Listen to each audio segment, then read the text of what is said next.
Welcome to CivilNet. Today is the 8th anniversary of the murder of journalist Hrant Dink. Joining me via Skype from Istanbul to talk about this day is Cengiz Aktar. He is a political scientist, a columnist, and was a very good friend of Hrant. Cengiz, thank you for joining us. Thank you. It's been 8 years already since Hrant's murder in front of the Agos building in Istanbul. And in our conversations with Armenians from Istanbul and our Turkish friends in Istanbul, everybody talks about the time before Hrant and the time after Hrant. Talk to me, if you will, about some of the fundamental changes that took place in Turkey following his murder. It was a great shock. And, I recall those days. Many people decided to leave Turkey, Armenians like Turks, and suddenly, after this horror, something happened, and people decided to stay on and continue to fight. Actually, with much more energy than before. And you won't believe the number of things that happened in Turkey in terms of equality of rights between Muslims and non-Muslims, regarding the memory works targeting the non-Muslim heritage of this country, a kind of recollection of the past, and name it. It's the Hrant kind of paid. He has given his life. In that sense, he is a genuine martyr, and it's in a way because of this murder that people were, paradoxically heartened to do more for freedom and justice, and that is extremely fascinating when you see the number of things that happened since his assassination. Certainly, for those of us who follow what takes place in Turkey, who have a vested interest in Armenia-Turkey relations and in the recognition of the Armenian genocide,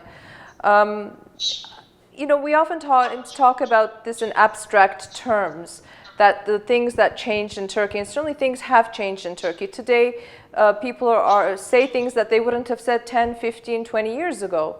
And yet, we still see repression or suppression of media in Turkey in terms of its rankings in world global indexes for freedom of speech, freedom of media. So Hrant's death changed the relationship with its minorities, but not necessarily freedom of speech and media in Turkey. Is that a fair statement? Hrant's legacy was so big that it has created a genuine momentum which still runs. This momentum is still there, and it touches not only the Armenians but also the Greeks and the Syriacs and name it. And Hrant is definitely a figure which will last forever, in the history of this country. Now, as for the recent developments, the last 2 years or so, in terms of curtailing the basic rights and freedoms in Turkey, my concern is that it may, at some stage, this negative development may at some stage curtail this dynamic, this momentum. And we will see.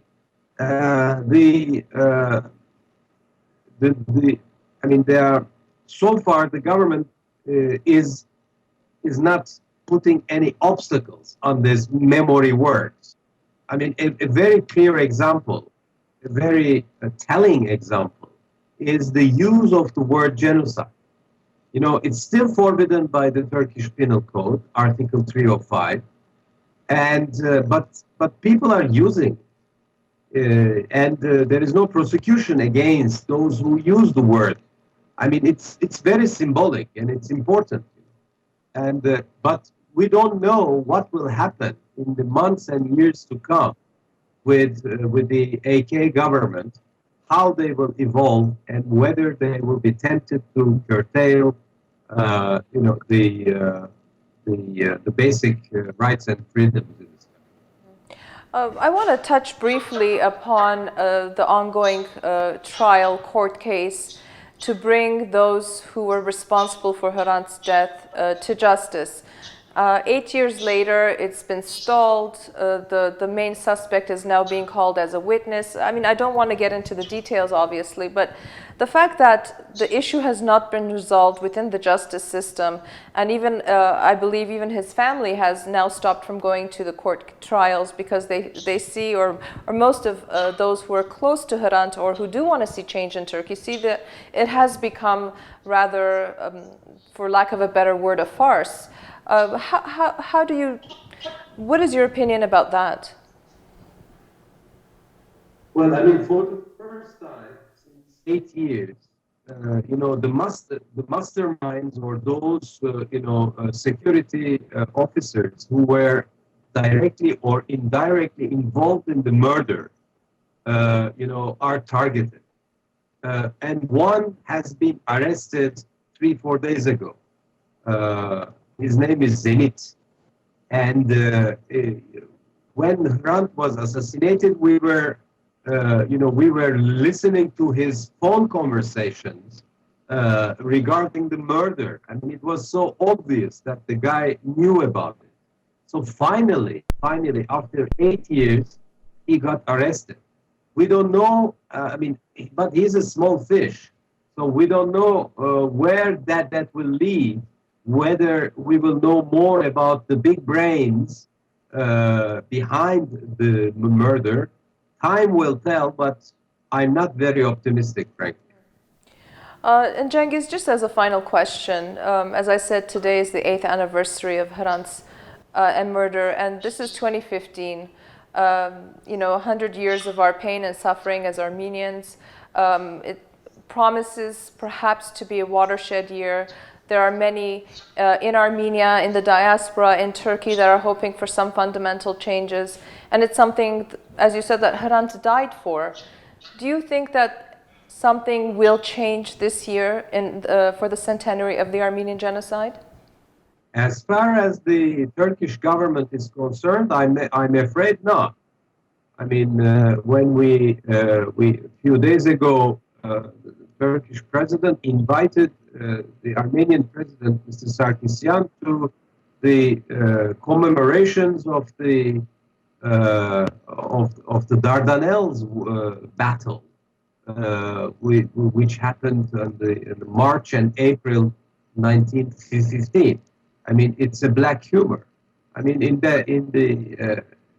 I don't expect anything from the government, at least not more than what Mr. Erdogan said 23rd of April last year. But for the civil society and the Turkish, you know, youth in particular, activists, you know, there will be a flood of information about the genocide. And I think this will be very beneficial for the learning and understanding of what really happened in 1915, before and after. Well, Cengiz, thank you very much for talking to us today. It's a very important day for you as Hrant's friend, for us as Hrant's colleagues and compatriots.